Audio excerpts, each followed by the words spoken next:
12th वाली NCERT में केवल 13 चैप्टर हैं, लेकिन वेटेज बहुत है। इस बार टोटल जो 90 क्वेश्चन आए थे उसमें से 50 क्वेश्चन 12th वाली एनसीईआरटी से, मतलब 13 चैप्टर से 50 क्वेश्चन आए थे। अगर 50 को 13 से भाग दे देंगे तो पर चैप्टर कितने क्वेश्चन आएंगे? लगभग 4 क्वेश्चन। ठीक है, तो 4 नहीं का सिस्टम यहाँ ये है कि जैसे रिप्रोडक्शन, जो ये पहला चैप्टर रिप्रोडक्शन फ्लावरिंग प्लांट है, इस बार 5 सवाल आए थे। ह्यूमन रिप्रोडक्शन और रिप्रोडक्टिव हेल्थ, उससे मिला करके फिर 5 आए थे, मतलब इस यूनिट से ही 10 क्वेश्चन आ गए थे। इसके बाद फिर कौन सी जेनेटिक्स वाली यूनिट है, जेनेटिक्स में प्रिंसिपल ऑफ इनहेरिटेंस से तो 3 ही 4 क्वेश्चन आए थे। मॉलिक्यूलर बेसिस से 9 सवाल आए थे एक चैप्टर से।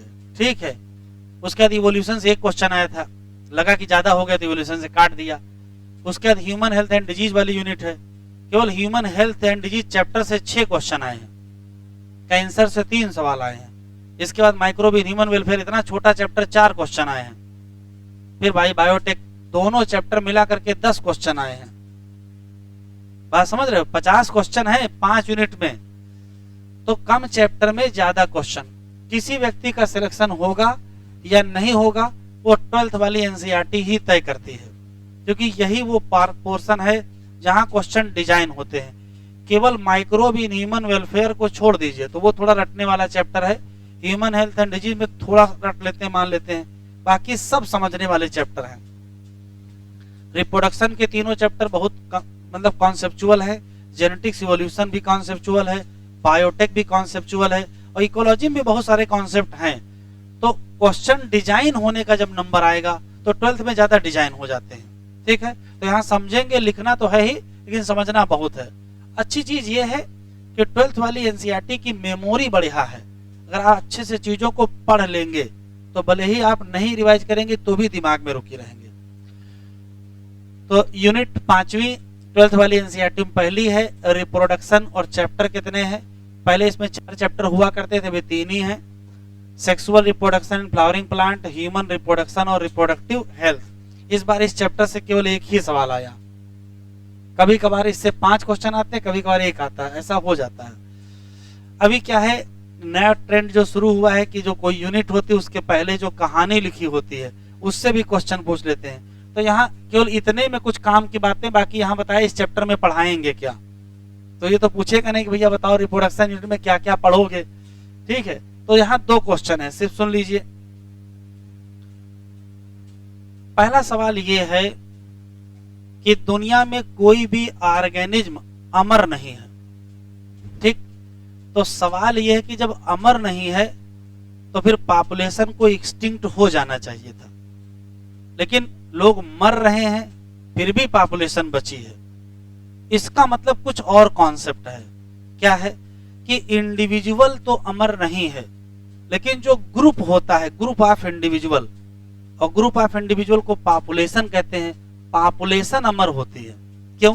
जैसे मान लेते 100 लोगों का समूह है, साल भर में 10 लोग मर गए और 15 लोग पैदा हो गए, तो क्या हुआ? समूह 5 लोग बढ़ गए ना। तो समूह जो होता है, ग्रुप, वो इमॉर्टल होता है, जबकि इंडिविजुअल क्या होता है? इमॉर्टल नहीं होता है। तो सवाल यह है कि जब इंडिविजुअल अमर नहीं है तो धरती पर जीवन बचा कैसे है? तो इस धरती पर जीवन बचाए रखने में सबसे महत्वपूर्ण रोल किसका है? रिप्रोडक्शन का है। यदि रिप्रोडक्शन न होता तो एक न एक दिन ग्रुप के सारे लोगों की क्या हो जाती? डेथ हो जाती, और ग्रुप क्या हो जाता? खत्म हो जाता। तो सदियों से इस धरती पर जीवन बचा है, उसके पीछे क्या है? आंसर क्या देंगे? रिप्रोडक्शन। रिप्रोडक्शन ने ही ग्रुप को क्या कर रखा है? अमर बना रखा है। देखते क्या लिखा है, कुछ हाईलाइट कर लेंगे। Biology in the essence story of क्या है? Life on earth. लिखा है वाइल इंडिविजुअल ऑर्गेनिज्म क्या कर जाते हैं? Die without fail. मतलब इसमें कोई ऐसा नहीं कि हाँ बच ही जाता हो, सब लोग मर जाते हैं, लेकिन species continue to live through क्या? मिलियंस ऑफ ईयर जबकि बहुत सारी समस्याएं आई हैं, बहुत सारी समस्याएं, वो चाहे नेचुरल हो चाहे एंथ्रोपोजेनिक। ये क्या होता है? इंसान के द्वारा बनाई गई समस्या। रिप्रोडक्शन ही वो प्रोसेस है, वाइटल प्रोसेस, विदाउट विच, उसके बगैर species can not survive for long. Each individual धरती से जाने से पहले छोड़ जाता है क्या? प्रोजनी। या तो कौन सा तरीका? एसेक्सुअल, या तो कौन सा? Sexual. Sexual mode of reproduction की एक और फायदा है, क्या आ जाता है? वेरिएशन। और वेरिएशन से क्या फायदा है? वेरिएशन से एक ही फायदा है, नई परिस्थितियों से लड़ने में मदद होती है। नई समस्याओं से आप कैसे लड़ोगे? तो आपके पास कोई वेरिएशन होगी। तो वेरिएशन से क्या हो जाता है? सर्वाइवल आ जाता है। Advantage is enhance. इस यूनिट में क्या पढ़ेंगे उससे कोई मतलब नहीं है। यहां एक लाइन लिख लीजिए, ग्रुप इमॉर्टल है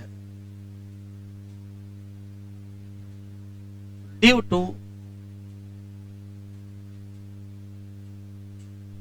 रिप्रोडक्शन। धरती पर जीवन बचा है सिर्फ किसके चक्कर में? रिप्रोडक्शन।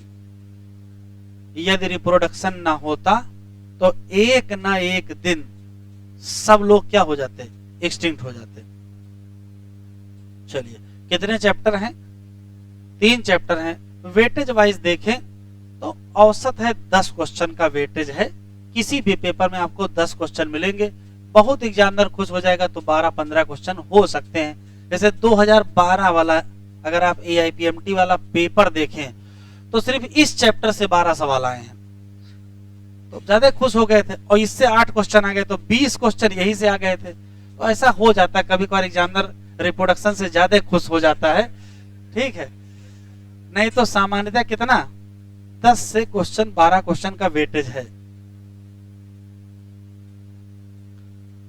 अच्छा, चूंकि भाई अब अगर उससे सवाल पूछेंगे तो इससे भी पूछ लेंगे। तो पी महेश्वरी फुल फॉर्म क्या है? पंचानन महेश्वरी, ठीक है। ये तो पूछेंगे नहीं कब पैदा हुए थे, कब मर गए, पूछना नहीं चाहिए, लेकिन पूछ सकते हैं, अलग बात है। तो चलो देखो भाई, कुछ चीजें अंडरलाइन कर लो। ये जो पैराग्राफ है ये इनकी कहानी है कि हाँ ये पैदा हुए, फिर ये पढ़े, फिर ये किए, वो किए, और किससे ज्यादा प्रभावित हुए, ठीक है। ये सब कहानी यहाँ लिखी है। वर्क जो इनका है वो यहाँ लिखा हुआ है, इन्होंने क्या किया है, ठीक है।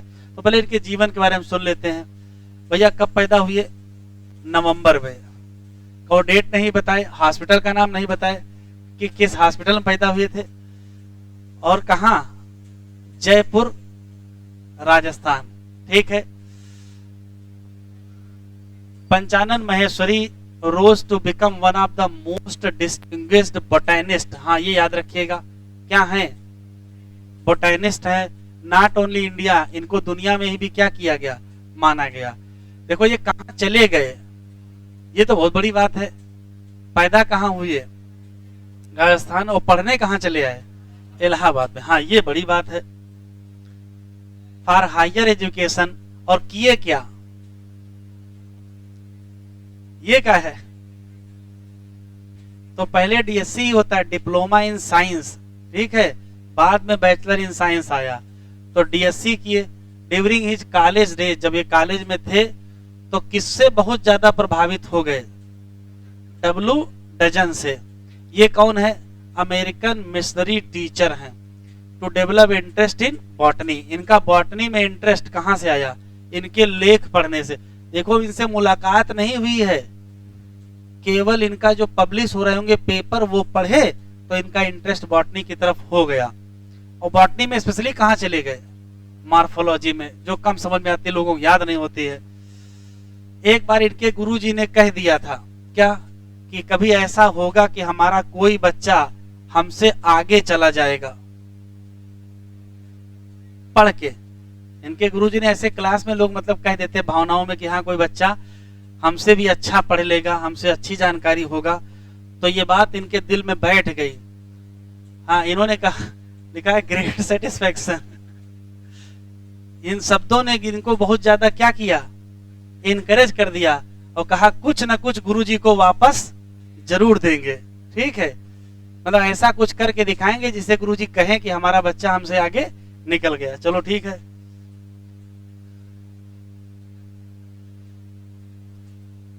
ये सभी गुरुजी की चाहत होती है कि बच्चे उनसे अच्छे हों। हम अपने सर को अभी भी याद करते हैं, इतना बढ़िया हमको पढ़ा दिए थे कि हम तुमको पढ़ा रहे हैं। ठीक है, और हम तुमको अच्छा पढ़ा रहे हैं तो तुम किसी और को पढ़ाना। इन्होंने मेन काम किस क्षेत्र में किया है, एम्ब्रायोलॉजिकल एस्पेक्ट एंड पब्लिश, ये टिक कर लो, पॉपुलराइज किया है। हाँ, पॉपुलराइज किया क्या, तो ये हाईलाइट करो, use of embryological character in taxonomy. ये क्वेश्चन एग्जाम में आ सकता है। कौन से ऐसे वैज्ञानिक हैं जिन्होंने एम्ब्रायोलॉजी को टेक्सोनॉमी में जोड़ दिया, तो आंसर क्या देंगे, पी महेश्वरी या पंचानन महेश्वरी। इन्होंने बनाया क्या, department of botany, university of Delhi. तो कभी जाना दिल्ली तो दिल्ली यूनिवर्सिटी जाना तो इनके डिपार्टमेंट चले जाना, वहां देख के आना, इनका फोटो वोटो लगा होगा वहां। और काफी ज्यादा इन्होंने वहां रिसर्च की, स्पेशली कहां, एम्ब्रायोलॉजी में, और कहां, टिश्यू कल्चर। ही also emphasize that the need of initiation of work on, कहां, आर्टिफिशियल कल्चर। ये बड़ी स्पेशल काम है, तो ये भी एग्जाम में क्वेश्चन आ सकता है। Artificial culture of immature embryo. अभी आगे हम टिश्यू कल्चर पढ़ेंगे, तो टिश्यू कल्चर के बहुत सारे टाइप होते हैं, उसी में एक टाइप है एम्ब्रायो कल्चर। क्या होता है वो हम वही टिश्यू कल्चर में बताएंगे। उसी को आर्टिफिशियल कल्चर भी कहते हैं। तो artificial culture of immature embryo, एक एम्ब्रायो से हजारों एम्ब्रायो बनाने की टेक्निक इन्होंने समझाई। दीज डेज, आज के समय में टिश्यू कल्चर बहुत लैंडमार्क इन साइंस है। His work on test tube fertilization, फिर टिक करो, काम किस पर किए हैं, जो आप आईवीएफ पढ़ रहे हो उसमें इनका बड़ा योगदान है। टेस्ट ट्यूब फर्टिलाइजेशन, और क्या लिखा है, इंट्रा ओवेरियन पॉलिनेशन। ये स्पेशल कहानी है, ये है स्टिग्मा, ये है स्टाइल, ये है ओरी, ओरी के अंदर ये है ओव्यूल। आर्टिफिशियली जाकर के किसी तरीके से यहां फर्टिलाइजेशन कराया, तो यहां फर्टिलाइजेशन कराने को कहेंगे इंट्रा ओवेरियन पॉलिनेशन। क्योंकि नेचुरल जब पॉलिनेशन होता है तो पॉलिनेशन यहां होता ना, इसी जगह तो पॉलिन ग्रेन गिरेगा। और इसको वर्ल्ड वाइड लोगों ने इसको बड़ा सराहा। He was honoured with fellowship, कहां से, रॉयल सोसाइटी ऑफ लंदन और Indian National Science Academy and several other institute. He encourage general education and mode of significant contribution to school education. In his leadership in bring out, ये बहुत first text book of biology for higher secondary school. और कौन सी, NCERT. तो ये पढ़ना शुरू किया NCERT का कांसेप्ट वो इन्हीं का दिया हुआ है। एनसीईआरटी की जो किताबें हैं उनकी शुरुआत कराने में किनका बड़ा योगदान है, पी महेश्वरी। ठीक है, अगर ये ना होते तो एनसीईआरटी बुक ना होती और तुम और हम लोग पढ़ ना रहे होते। ठीक है, क्वेश्चन याद रखोगे। किससे बहुत ज्यादा प्रभावित हुए, डजन से। ठीक है, दूसरा क्वेश्चन, किस क्षेत्र में काम किए, एम्ब्रायोलॉजी में और टिश्यू कल्चर या आर्टिफिशियल कल्चर में बड़ा इंपॉर्टेंट इन्होंने काम किया। और पहली पब्लिश कराए क्या, एनसीईआरटी की टेक्स्ट बुक। चलो भाई, हो सकता कुछ एग्जाम में आ जाए। अब हम लोग शुरू करेंगे chapter sexual reproduction in flowering plant.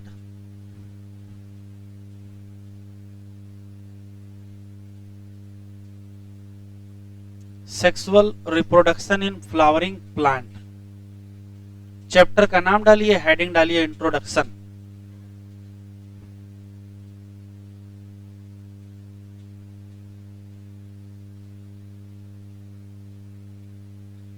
देखो यहाँ जनरल कहानी बहुत सारी लिखी, इसमें से कोई सवाल नहीं मिलेगा, क्योंकि सवाल वाली कोई बात ही नहीं लिखी है। वही हाल यहाँ भी है। ठीक है, कि फूल कहाँ कहाँ देते हैं, ठीक है, तो पता नहीं मरने पे भी देते हैं, खुशी में भी देते हैं, शादी ब्याह में भी देते हैं, पता नहीं कहाँ कहाँ देते हैं। ठीक है, ये सब कहानी फर्जी चल रही है, पूरा पेज एक आ रहा है ऐसे। यहाँ कुछ क्वेश्चन है, रियल में चैप्टर यहाँ से स्टार्ट होता है। ठीक है, अरे फिर भी पढ़ेंगे तो है ही। चैप्टर का नाम डालिए रिप्रोडक्शन इन फ्लावरिंग प्लांट और हेडिंग डालिए इंट्रोडक्शन। कुछ बता रहे हैं वो लिखेंगे, सुनेंगे।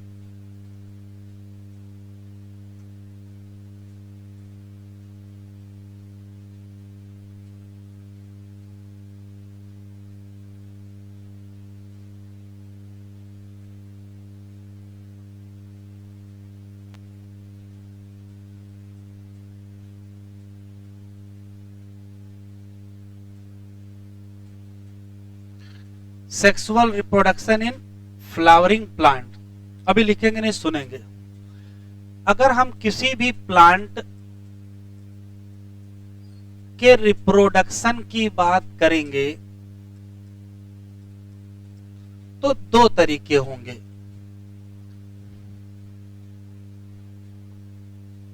एक होगा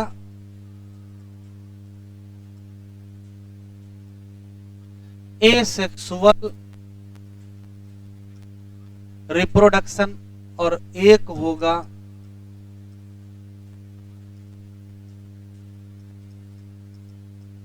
सेक्सुअल रिप्रोडक्शन।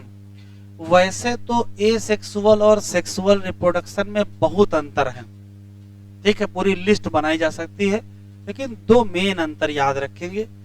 पहला अंतर है कि जब कभी एसेक्सुअल रिप्रोडक्शन होता है तो गैमीट नहीं बनते हैं, बिना गैमीट बने होगा, बिना फर्टिलाइजेशन होगा, बहुत सारी और कहानी है। जबकि सेक्सुअल रिप्रोडक्शन में अगर अपवाद नहीं होगा तो गैमीट बनना ही बनना है, तो गैमीट बनेगा।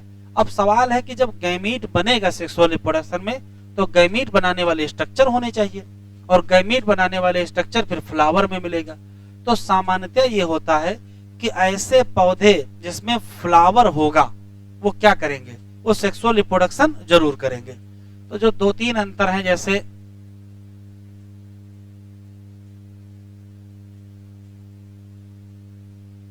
विदाउट गैमीट फॉर्मेशन होगा और यहां क्या नहीं होगा, फ्लावर नहीं होगा। वो अलग बात है कि किसी में फ्लावर हो फिर भी वो एसेक्सुअल रिप्रोडक्शन कर सकता है। यहां क्या होगा,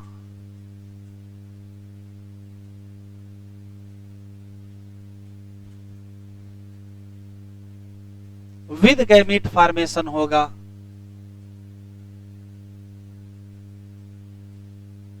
और फ्लावर प्रेजेंट होगा। तो एनसीईआरटी में इसको पलट के लिखा हुआ है कि जितने भी फ्लावरिंग प्लांट होंगे, मतलब जिसमें फ्लावर है, उन सब में क्या होगा,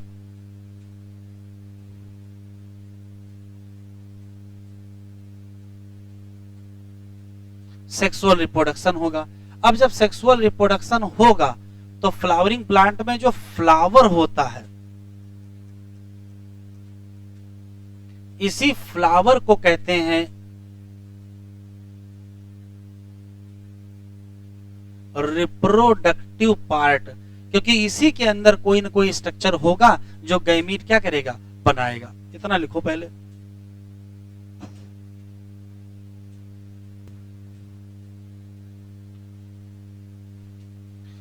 किसी भी प्लांट में एक होती है वेजिटेटिव ग्रोथ। वेजिटेटिव ग्रोथ में रूट, स्टेम, लीफ वगैरह बड़ी होती हैं, पौधा बड़ा होता है, लेकिन इसमें फ्लावरिंग नहीं होती है। जैसे ही पौधे में फ्लावर आ जाएगा, इसका मतलब पौधा किस फेज में चला गया, रिप्रोडक्टिव। तो वेजिटेटिव ग्रोथ के बाद होती है फ्लावरिंग, और फिर किसमें चले जाएंगे, रिप्रोडक्टिव फेज। तो फ्लावरिंग होगी कैसे, तो फ्लावरिंग किसी पर्टिकुलर प्लांट पार्ट पर फ्लोरल प्राइमोर्डियम बनेगा,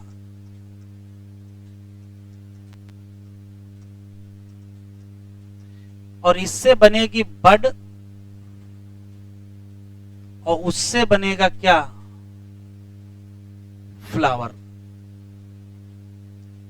तो किसी भी प्लांट में क्या होता है आपको पहले से ही पता है, इनफ्लोरेसेंस होता है, और किसी इन्फ्लोरेसेंस में ढेर सारी क्या मिलेंगे, बड, और उसी का रिजल्ट हो जाएगा कि ढेर सारे क्या हो जाएंगे, फ्लावर।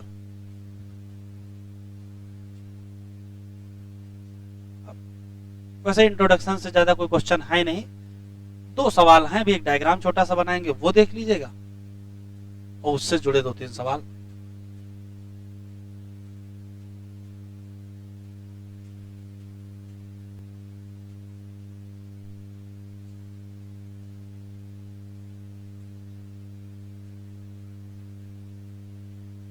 तो फ्लोरल प्राइमोर्डियम वो बड बनने से पहले की स्ट्रक्चर है, फिर बड बनेगा फिर फ्लावर बनेगा। इन्फ्लोरेसेंस क्या है, गुच्छा होता है, गुच्छे में बहुत सारी बड होंगी, फिर बहुत सारे क्या हो जाएंगे, फ्लावर हो जाएंगे। अब जरा इधर देख लीजिए, जैसे मान लेते हैं कि ये कोई फ्लावर है, तो फ्लावर में सबसे इंपॉर्टेंट पार्ट होता है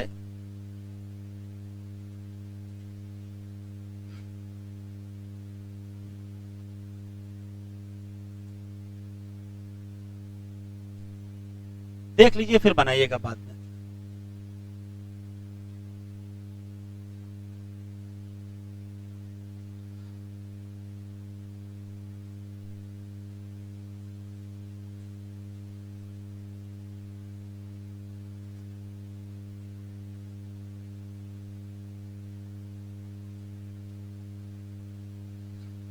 किसी भी फ्लावर को अगर ध्यान से देखेंगे तो उसमें हमको 4 चीजें दिखाई पड़ेंगी। ये है कैलिक्स, ये है कोरोला, ये एंड्रोसियम,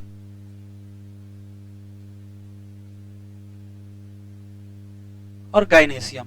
ये जो कैलिक्स है इसकी जो यूनिट है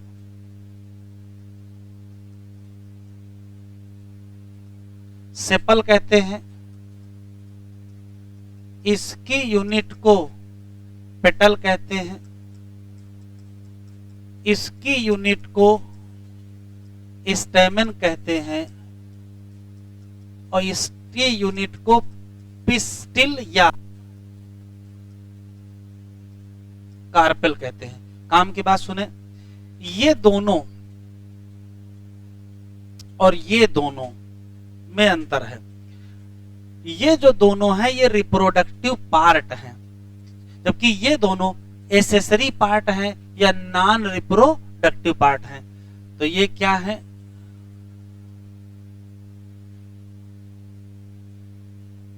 रिप्रोडक्टिव पार्ट, ये क्या है,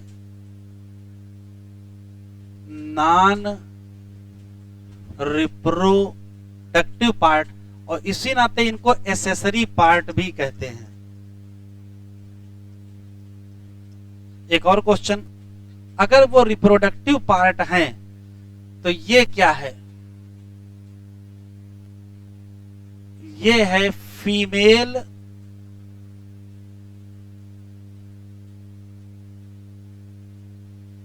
रिप्रोडक्टिव पार्ट, तो ये क्या है, मेल रिप्रोडक्टिव पार्ट। एक और क्वेश्चन अभी सुन लो फिर लिखना, देख लो बेटा, बना लेना, रुक जाओ। अगर आपसे क्वेश्चन पूछा जाए कि फ्लावर में क्या है, तो कहोगे 4 घेरे हैं। जब 4 वर्ल हैं तो बाहर से अंदर बताओ, तो बाहर से अंदर में आपको मिलेगा क्या, कैलिक्स, कोरोला, एंडोसियम, गाइनेसियम, और अंदर से बाहर तो गाइनेसियम, एंडोसियम, कोरोला और कैलिक्स। इन 4 वर्ल में जो बाहर के 2 वर्ल हैं वो रिप्रोडक्शन में सीधे इन्वॉल्व नहीं है, तो इनका नाम क्या पड़ा, एसेसरी पार्ट, और अंदर के जो 2 वर्ल हैं उनका नाम क्या है, रिप्रोडक्टिव पार्ट। तो फ्लावर में क्या होंगे, अच्छा ये स्ट्रक्चर क्या है, इसको थाइलमस कहते हैं, और ये क्या है, ये फ्लावर स्टॉक है। तो फ्लावर में कितने वर्ल हैं, तो कहोगे 4 वर्ल हैं। तो जब 4 वर्ल हैं तो कौन कौन? कैलिक्स, कोर्पला, बेटा लिखो नहीं, सुन लो, एंड्रूसियम और गाइनीसियम। ये क्रम बाहर से अंदर की तरफ है। अंदर से बाहर पूछेगा तो उल्टा बताइएगा। चल लिख लो, तुम लोग लिखने की जल्दी में हो। बढ़े आगे।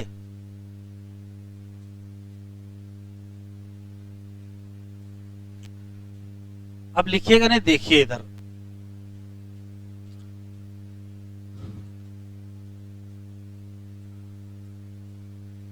ये जो स्टामेन होता है, स्टैमिन के अंदर क्या पाया जाता है? तो स्टैमिन में पाया जाता है एंथर। और एंथर में क्या पाई जाती हैं?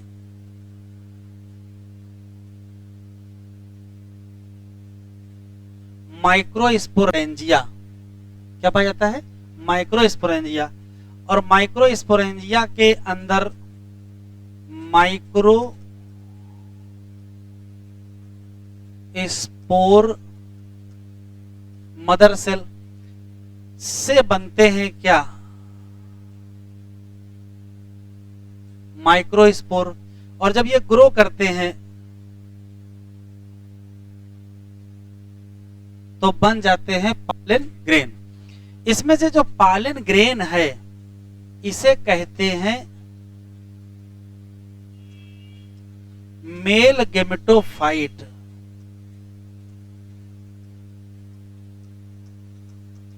क्या कहते हैं? Mail gametophyte. इतना लिखो पहला।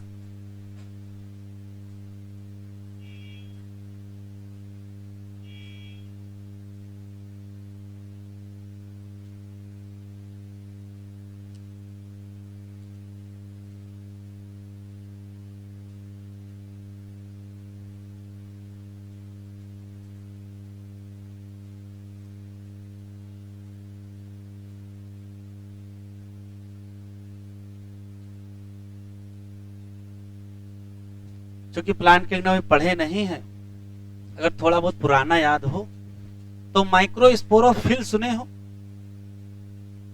क्वेश्चन पूछा गया है इतने सारे स्ट्रक्चर में से कौन माइक्रोस्पोरोफिल के इक्विवेलेंट है?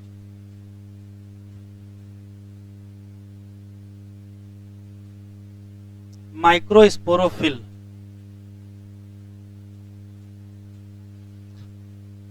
तो यही है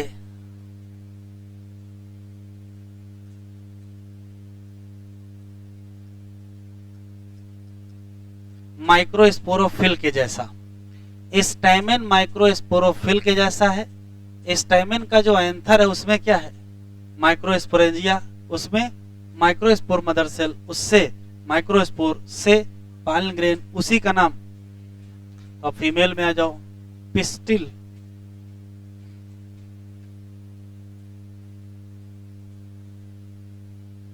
पिस्टिल में पाए जाते हैं स्टिग्मा स्टाइल ओवरी। और ओवरी के अंदर होता है ओव्यूल। और ओव्यूल में मिलेगी मेगा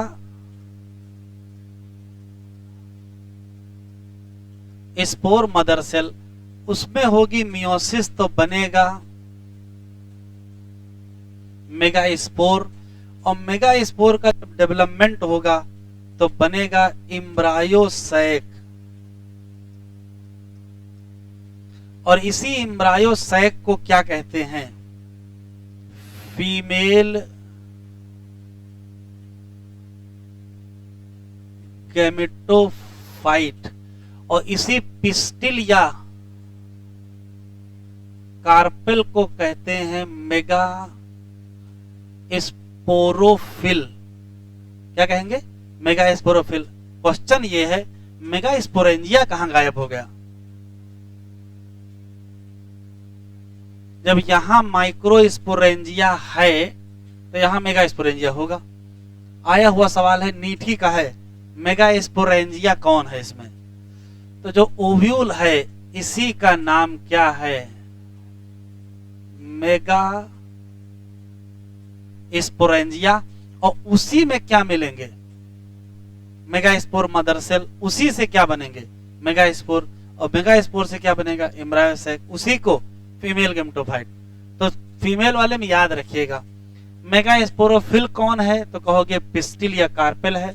मेगा स्पोरेंजिया के नाम पर क्या है? ओव्यूल। और फीमेल गेमेटोफाइट के नाम पर क्या है? Embryo sac. इधर आ जाओ। मेल गेमेटोफाइट के नाम पर क्या है? Pollen grain. और मेगा स्पोरेंजिया, यहाँ माइक्रो स्पोरेंजिया तो है ही। माइक्रो स्पोरोफिल के नाम पर क्या है? स्टेमन। तो ये आए हुए दो सवाल हैं, माइक्रो स्पोरोफिल और मेगा स्पोरोफिल के इक्विवेलेंट बताना है। माइक्रो स्पोरेंजिया और मेगा स्पोरेंजिया है, और मेल गेमेटोफाइट और फीमेल गेमेटोफाइट है, जिसमें ये आया हुआ सवाल है।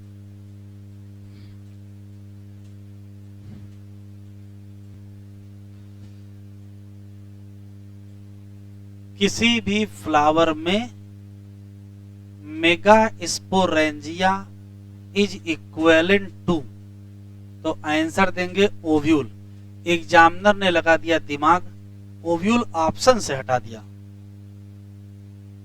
क्या मिलेगा? तो आंसर जानते हो क्या मिला था? ओव्यूल का ही पार्ट था, उसकी जगह पे न्यूसेलस मिल गया था। तो अगर ओव्यूल नहीं मिलेगा तो क्या हो जाएगा? न्यूसेलस। ये भी दिमाग एग्जामिनर ने लगाया है, ये भी आया हुआ सवाल है। जरा ओपन करो एनसीईआरटी।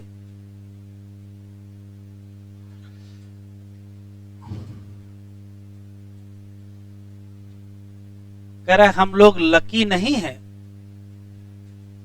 कि प्लांट सेक्सुअली रिप्रोड्यूस करते हैं। आप सोचो कि अगर प्लांट सेक्सुअली रिप्रोड्यूस ना करते तो फ्लावर की कोई आवश्यकता नहीं, तो क्या दुनिया में फ्लावर होता? अब फूल ना होता तो कितने सारे काम रुक जाते हैं, वो सारे यहाँ लिखे हुए हैं। ठीक है, ठीक है, कितने सारे काम क्या होते? रुक जाते। तो कह रहा है इस मामले में हम लोग लकी हैं। इसका आंसर क्या है? यस, हम लोग लकी हैं कि फ्लावर प्लांट क्या कर रहे हैं? सेक्सुअल रिप्रोडक्शन कर रहे हैं। अगर ना कर रहे होते तो, अगर ना कर रहे होते तो फ्लावर ना होता, और फ्लावर ना होता तो पता नहीं क्या क्या ना होता, पता नहीं शादी ब्याह होता कि ना होता है। तो ये सारी कहानी यहां लिखी है। एक लाइन ये हाईलाइट कर लो, ये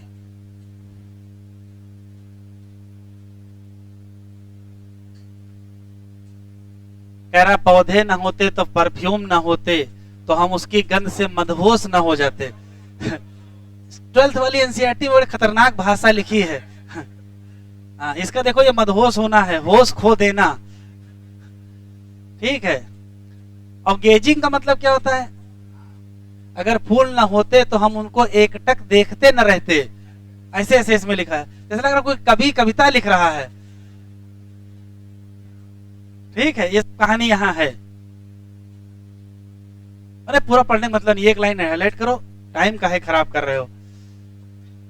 फूल न होते तो अपनी भावनाओं को व्यक्त ना कर पाते। अब देख लो, लव है, अफेक्शन है, हैप्पीनेस है, ग्रीफ, और इसका मतलब क्या है? इसका मतलब बहुत शोक में चले गए हैं। शौक में नहीं चले गए हैं, शोक में चले गए हैं। कह रहा अपने मोहल्ले में लिस्ट बनाओ उन फ्लावरों की जो आपको दिखाई पड़ते हैं।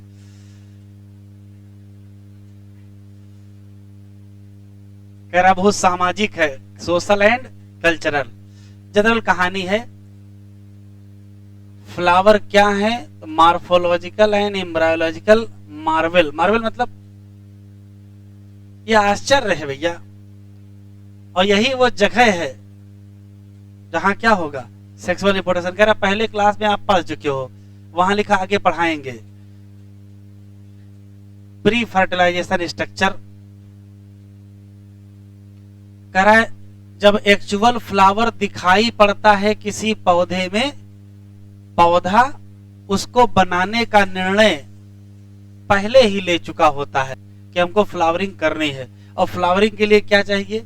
हार्मोन चाहिए और कुछ स्ट्रक्चरल चेंज चाहिए। फिर डिफरेंशिएशन होगा और फर्दर डेवलपमेंट होगा। ये देखो हाईलाइट कर लो, क्या? फ्लोरल प्राइमोर्डियम।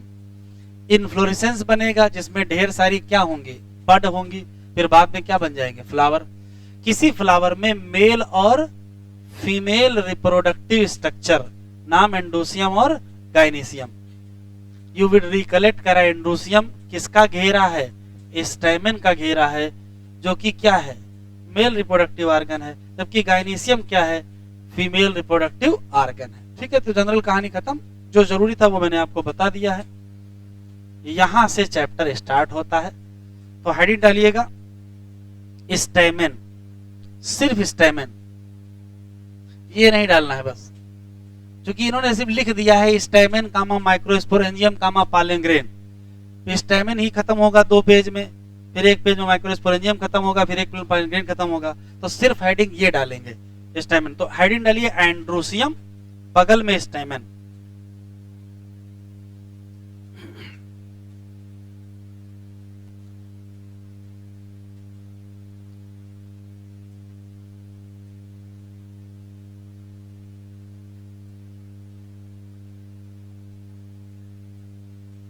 और जो डायग्राम बना रहा हूं डायग्राम बना लो, फिर एक्सप्लेन करते हैं। देखें, पहला सवाल कि किसी फ्लावर का जो एंड्रोसियम है उसमें कई स्टेमेन हो सकते हैं। ऐसा नहीं होगा केवल एक स्टेमेन पाया जाए, हो भी सकता है, लेकिन इन जनरल कई होंगे। तो एंड्रोसियम बना होता है ढेर सारे स्टेमेन से, और ये मान लेते हैं कि स्टेमेन है। तो किसी स्टेमेन में सिर्फ 2 चीजें होती हैं, एक पार्ट होता है फिलामेंट और एक पार्ट होता है एंथर। फिलामेंट को ही ध्यान से देखें, यहां से लेकर के यहां तक है फिलामेंट, तो ये फिलामेंट का प्रॉक्सिमल पार्ट है और ये फिलामेंट का डिस्टल पार्ट है। इसका जो प्रॉक्सिमल पार्ट है वो अटैच होगा कहां से, या तो थैलमस से, हो सकता कभी कभार पेटल से अटैच हो जाए। तो अगर पेटल से अटैच होता है तो उसको एपीपेटलस कहते हैं, अभी मार्फोलॉजी में बताएंगे। तो इसका जैसे मान लेते हैं ये फिलामेंट है, तो फिलामेंट का ये नीचे वाला हिस्सा प्रॉक्सिमल पार्ट, ये दूर का हिस्सा डिस्टल पार्ट। इसका जो डिस्टल पार्ट है वहीं क्या पाया जाएगा, एंथर पाया जाएगा। तो किसी भी स्टेमेन में 2 पार्ट हो गए, फिलामेंट और एंथर। फिलामेंट का प्रॉक्सिमल पार्ट कहाँ अटैच है, थैलमस, और फिलामेंट का डिस्टल पार्ट पर क्या मिल जाएगा, एंथर। अब सारे क्वेश्चन एंथर के हैं। एक और, किसी एंड्रोसियम में स्टेमेन की संख्या कितनी होगी, तो कहोगे वेरिएबल होगा। अलग अलग प्लांट या अलग अलग फ्लावर स्पीसीज में स्टेमेन के नंबर भी अलग होंगे, और ये जो फिलामेंट है इसकी लंबाई भी कम ज्यादा होती है, किसी में ज्यादा लंबे होंगे किसी में कम। तो किसमें वेरिएशन है, तो कहोगे नंबर और लेंथ ऑफ स्टेमेन में क्या है, वो वेरिएशन है। नंबर कम भी हो सकता है, ज्यादा भी हो सकता है, लंबाई कम भी हो सकती है और ज्यादा। अभी एक साथ लिखेंगे, सुनते जाओ। दूसरा सवाल, जब हम एंथर को केवल देखें, फिलामेंट छोड़ दीजिए, तो एंथर में 2 लोब पाए जाते हैं, इसी नाते एंथर को कहते हैं बाई लोब्ड। अब किसी एंथर के लोब को देखें तो यहां से यहां तक ये एक लोब है और ये क्या है, दूसरा लोब है। एक जो लोब है उसके अंदर 2 थीका पाए जाते हैं, एक थीका ये हो गया, एक थीका ये हो गया। तो किसी एंथर लोब में 2 थीका, तो टोटल एंथर में कितने थीका, 4 थीका। एंथर लोब को कहते हैं बाईथीकल या डाईथीकल। तो ये जो बाईथीकल या डाईथीकल शब्द है ये लोब के लिए है, एंथर के लिए नहीं है। एंथर के लोब में 2 थीका है, इस नाते एंथर लोब कैसा होता है, आंसर देंगे बाईथीकल या डाईथीकल एंथर लोब होता है। जबकि एंथर क्या होता है, एंथर में तो 4 थीका होंगे ना, तो टेट्राथीकल हो जाएगा। क्वेश्चन आसानी से पढ़ेंगे, लोब के बारे में पूछ रहा है कि एंथर के बारे में पूछ रहा है।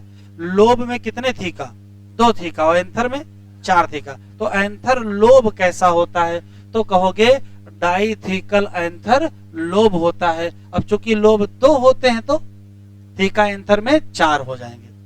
जैसे जैसे समय बीता है ये जो थीका होता है यही डेवलप हो जाता है।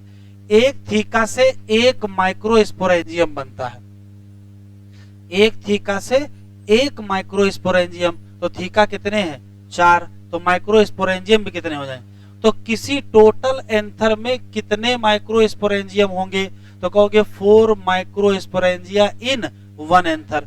इसी नाते ये नया शब्द आ गया, कौन सा, टेट्रास्पोरेंजिएट एंथर। आगे देखो लोब नहीं लिखा है, एंथर को टेट्रास्पोरेंजिएट एंथर कहते हैं। क्यों, क्योंकि एक एंथर में 4 माइक्रोस्पोरेंजिया है। लेकिन थोड़ा अगर ध्यान से देखोगे तो भाई 2 माइक्रोस्पोरेंजिया एक लोब में होंगे या एक माइक्रोस्पोरेंजिया एक थीका, ये तीनों बातें सही हैं।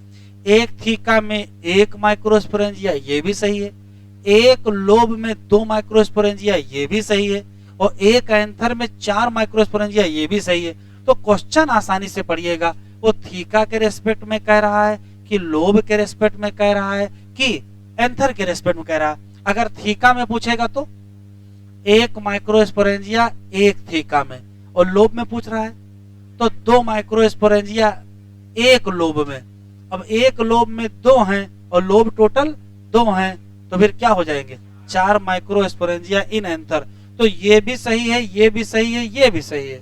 एक और खास बात, जैसे जैसे समय बीतता है माइक्रोस्पोरेंजिया जहां होती हैं वहीं बन जाता है क्या, पॉलन सैक। यहां से यहां तक ये जो लंबा लॉन्गिट्यूडनल सैक बन गया है, इसी का नाम क्या होता है, पॉलन सैक डेवलपमेंट होगा।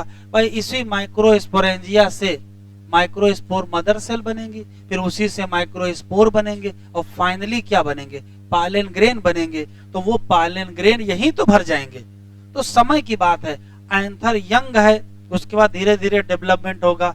तो भाई पहले थीका बनेंगे, थीका में माइक्रोस्पोरेंजिया बनेंगे, फिर उसी में माइक्रोस्पोर मदर सेल बनेंगे, फिर माइक्रोस्पोर बनेंगे, फिर पालन ग्रेन बनेंगे। तो जब पालन ग्रेन बन जाएंगे तो माइक्रोस्पोरेंजिया नहीं मिलेगा, क्या मिल जाएगा, पालन सैक मिल जाएगा। चीज वही है, पहले क्या था, माइक्रोस्पोरेंजिया, फिर उसी जगह क्या बन गया, पालन सैक, क्योंकि चीजें बदल गई हैं। पहले माइक्रोस्पोर से फिर क्या बन जाएंगे, पालन। आखिरी सवाल, जैसे जैसे एंथर मैच्योर होगा, एंथर रप्चर होता है, एंथर के रप्चर होने को डेहिसेंस ऑफ एंथर कहते हैं। कहां से रप्चर होगा, तो ये 4 कोने का होता है, इसमें 4 कॉर्नर होते हैं, इसी नाते इसको टेट्राहेड्रल भी कहते हैं। अगर 4 कोना देखना चाहते हैं तो आप इसका सेक्शन काट दिया, आप ऐसे इसको सामने कर दीजिए, तो यहाँ आपको क्या दिखाई पड़ेंगे, 4 कोने दिखाई पड़ेंगे। इसी नाते इसका क्या होता है, टेट्राहेड्रल होता है। और चारों कोनों पे लॉन्गिट्यूडिनल लाइन आपको मिलेगी, वहीं से रप्चर हो जाएगा, जिसको कहेंगे क्या, लाइन ऑफ डेहिसन। तो पहले क्या होगा, ग्रुप होगा, हल्का सा खांचा बना होगा, और बाद में वहीं से रप्चर कर जाएगा और नाम क्या हो जाएगा, लाइन ऑफ डेहिसन। फिर से सुनते सब, क्वेश्चन ही क्वेश्चन है यहाँ। किसी भी एंडोसियम में एक या एक से ज्यादा स्टैमेन पाए जाएंगे। स्टैमेन की नंबर और स्टैमेन की लेंथ दोनों क्या है, वेरिएबल है। किसी स्टैमेन में 2 स्ट्रक्चर है, फिलामेंट और एंथर। फिलामेंट का प्रॉक्सिमल पार्ट या तो थैलमस से या तो पेटल से, पेटल से अगर जुड़ गया तो इसको एपीपेटलस कहते हैं। क्यों, मार्फोलॉजी पढ़ेंगे। इसके डिस्टल पार्ट पे मिलेगा एंथर। सारे क्वेश्चन एंथर के हैं। एंथर अलग है और स्टेमेन अलग है। एंथर में पहला बाई लोब्ड एंथर, क्यों, 2 लोब पाए जाते हैं। एक लोब में 2 थीका तो बाई थीकल एंथर लोब। एक थीका 1 माइक्रोस्पोरेंजिया, 2 थीका तो 2 माइक्रोस्पोरेंजिया, 4 थीका तो 4 माइक्रोस्पोरेंजिया। इसी नाते एंथर कैसा होता है, टेट्रास्पोरेंजिएट एंथर। एंथर में 4 कॉर्नर होते हैं, ये टेट्राहेड्रल होता है, जो 4 लॉन्गिट्यूडिनल ग्रुप पाए जाएंगे। और जब ये मैच्योर होगा तो 2 चेंज हो गए, जहां माइक्रोस्पोरेंजिया थी वहीं क्या बन जाएगा, पॉलन सैक। तो मैच्योर एंथर में कितने पॉलन सैक होंगे, 4 पॉलन सैक होंगे। क्या भरा होगा, पॉलन ग्रेन भरे होंगे। और जब रप्चर होगा तो रप्चर को क्या कहोगे, डेहिसेंस, और उसी से क्या रिलीज हो जाएंगे, पॉलन ग्रेन रिलीज हो जाएंगे। अब आता है एक्सेप्शन, मालवेसी फैमिली। कौन सी फैमिली, मालवेसी, गुड़हल वाली फैमिली है। मालवेसी फैमिली में किसी एंथर के लोब, जैसे यहाँ एक लोब में कितने थीका हैं, 2, वहां एक ही थीका पाया जाता है। मालवेसी फैमिली के एंथर में, लोब में एक थीका पाया जाएगा। तो कुल कितने थीका होंगे? दो ही थीका तो होंगे। तो अगर थीका दो होंगे तो माइक्रोस्पोरेंजिया कितनी होंगी? दो। इसी नाते मालवेसी का जो एंथर है वो बाई स्पोरेंजिएट है, जबकि बाकी लोगों का टेट्रा। तो मालवेसी एक एक्सेप्शन हो गया कि मालवेसी के एक लोब में कितने थीका? कितने? तो आंसर देंगे दो थीका और एक थीका। इसी नाते क्या कहोगे? मोनोथीकल एंथर लोब। और जब मोनोथीकल एंथर लोब होगी तो एक थीका एक माइक्रोस्पोरेंजिया, तो दो थीका दो माइक्रोस्पोरेंजिया, तो टोटल क्या हो जाएगा? By sporangiate. वो क्या है? एक्सेप्शन। जनरल बात ये है, यहां सब कुछ लिख ही चुके हो, हम जो लिख रहे हैं उसे लिखो।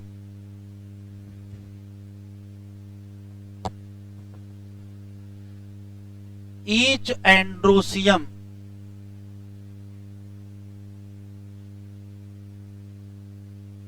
पे या तो वन या तो मेनी क्या मिलेंगे? स्टैमिन। स्टैमिन का नंबर और स्टैमिन की लेंथ क्या होगी? वेरिएबल। दूसरा, ईच स्टैमिन में दो पार्ट होंगे। कौन से? फिलामेंट और एंथर। फिलामेंट वास्तव में क्या है? स्टाक है। फिलामेंट के प्रॉक्सिमल पार्ट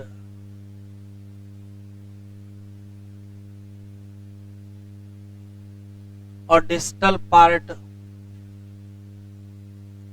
ये अटैच होगा किससे बेटा? थैलमस। नहीं तो फिर किससे अटैच हो जाएगा? पेटल से। और डिस्टल पार्ट हैव क्या? तो एंथर।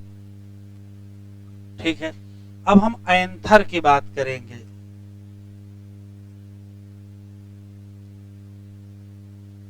पहला सवाल कौन सा? By lobed. पहला सवाल क्या है?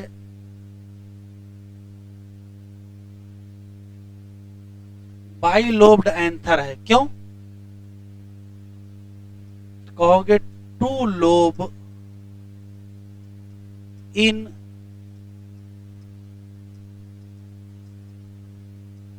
Each anther. एक एंथर में दो लोब है तो क्या कहोगे? बाई लोब्ड कहोगे। फिर इसी में क्वेश्चन है,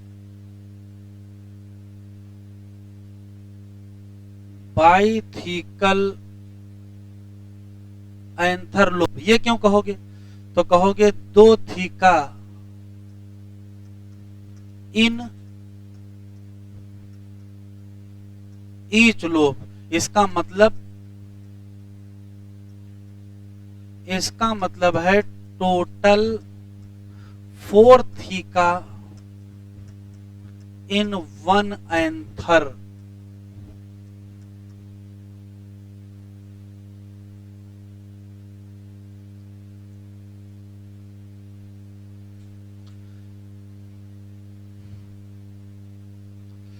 फिर कहोगे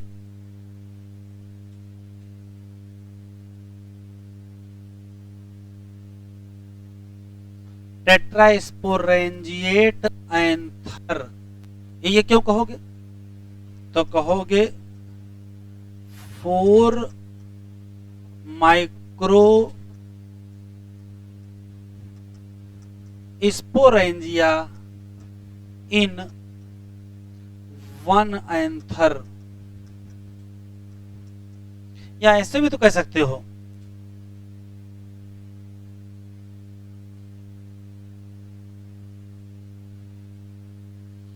बाई स्पोरेंजिएट एंथर लोब कह सकते हो कि नहीं? एंथर लोब कहोगे तो बाइस्पोरेंजिएट कहोगे, एंथर कहोगे टेट्रास्पोरेंजिएट कहोगे। इसका क्या मतलब है?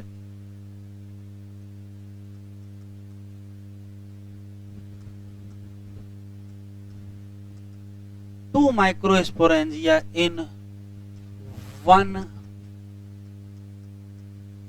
Anther lobe. सबका अलग अलग मतलब है। इसको कहोगे टेट्राहाइड्रल एंथर। क्यों? फोर साइडेड एंथर होता है। और अगर टेट्राहेड्रल देखना है तो आपको टीएस में दिखाई पड़ेगा, ट्रांसफर सेक्शन में।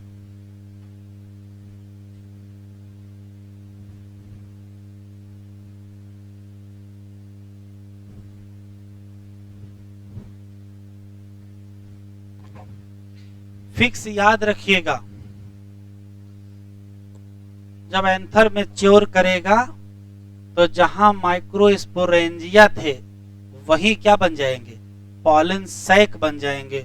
और उसी में क्या भर जाएगा? पॉलन ग्रेन भर जाएंगे। और जब एंथर मैच्योर होगा, ड्राई होगा, रप्चर होगा, क्या कहोगे? Dehiscence of anther. क्या निकलेगा? पॉलन ग्रेन रिलीज हो जाएंगे। ये हो गया तो आगे बढ़े।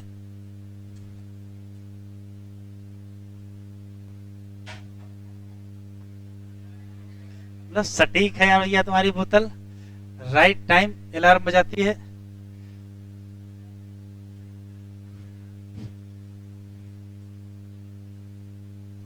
एंथर मैच्योर जब होगा तब क्या होगा?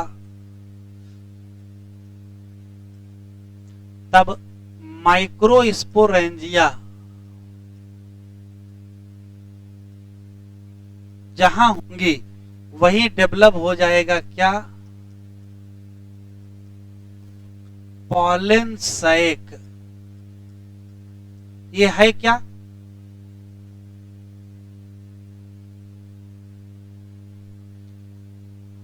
लॉन्गिट्यूडनल सैक है। और इसमें क्या भरे होंगे? Fill with pollen grain.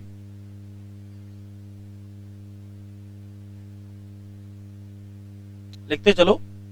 जब एंथर मैच्योर और क्या ड्राई हो जाएगा तो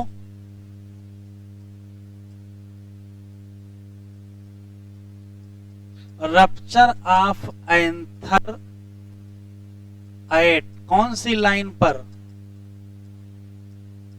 लॉन्गिट्यूडनल ग्रूव। जहां ग्रूव बना होगा वहीं से रप्चर करेगा। और इसके रप्चर को कहोगे क्या? डेहिसेंस ऑफ एंथर या release of pollen grain. Exception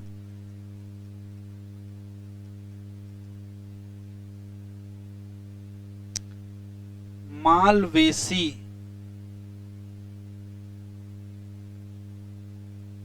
का जो एंथर होता है वो बाइलोब्ड होता है, इसमें कोई दिक्कत नहीं है।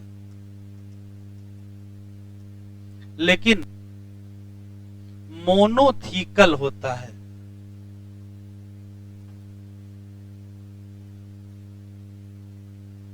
अब एंथर लोब अगर मोनोथीकल हो गया, एक ही थीका है, तो एक ही माइक्रोस्पोरेंजिया होगी। किसमें? एक लोब में। एक लोब में एक माइक्रोस्पोरेंजिया, तो दो लोब में दो। इसी नाते यहां क्या हो जाएगा? By sporangiate anther. आगे लोब नहीं लिखा है। एक लोब एक माइक्रोस्पोरेंजिया। जबकि होना क्या चाहिए, एक लोब में दो होना चाहिए ना, एक लोब में दो होंगे तो दो लोब से चार हो ही जाएंगे।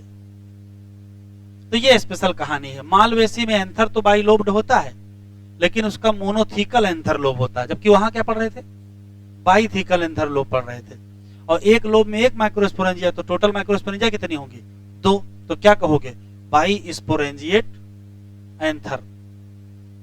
हो लीजिए एनसीईआरटी, बस 5 मिनट लगेगा।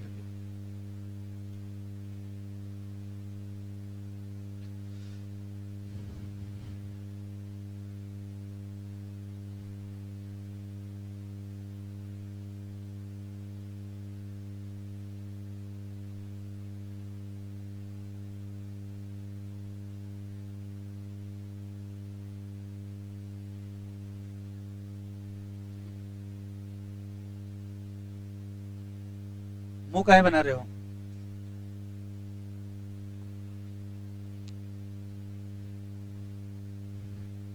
आए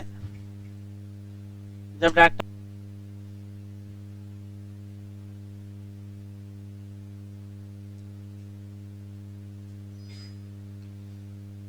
थोड़ी देर अलार्म न बजाओ भैया। स्टेमेन देखो लिखा है, किसी टिपिकल स्टेमेन में दो पार्ट होते हैं, एक लॉन्ग सिलेंडर स्टाक का नाम फिलामेंट, और टर्मिनल लेकिन बाइलोब्ड स्ट्रक्चर जिसका नाम एंथर। ये टिक कर लो। प्रॉक्सिमल एंड ऑफ फिलामेंट किससे अटैच होगा, थैलमस या किससे, पेटल। ये लिखा है नंबर और लेंथ ऑफ स्टेमेन क्या होती है, वेरिएबल। कह रहा है इसका कलेक्ट का कोई मतलब नहीं, फर्जी यहां तक कलेक्शन कराया है, इसमें कुछ नहीं लिखा है।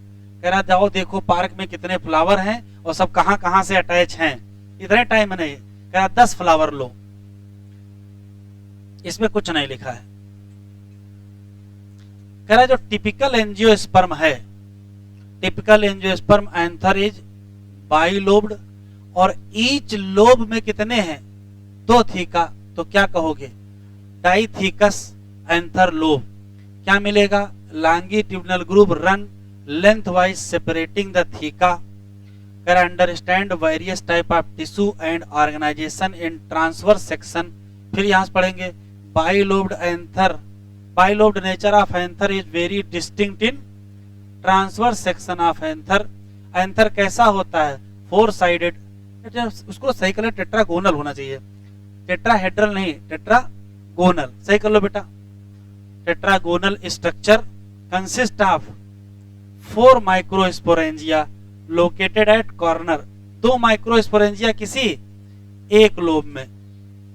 माइक्रोस्पोरेंजिया जब डेवलप होगी तो क्या बन जाएगी, पालन सैक। ये longitudinal all through the length anther and pack with किससे, पालन ग्रेन।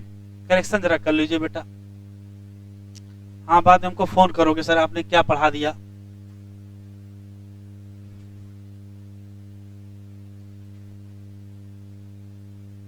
हाँ ये टेट्रागोनल कर लो बेटा।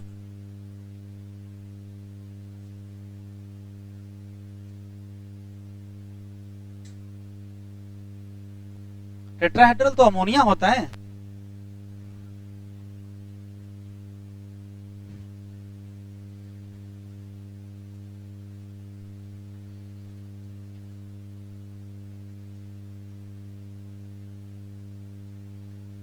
ठीक है, कल मिलते हैं।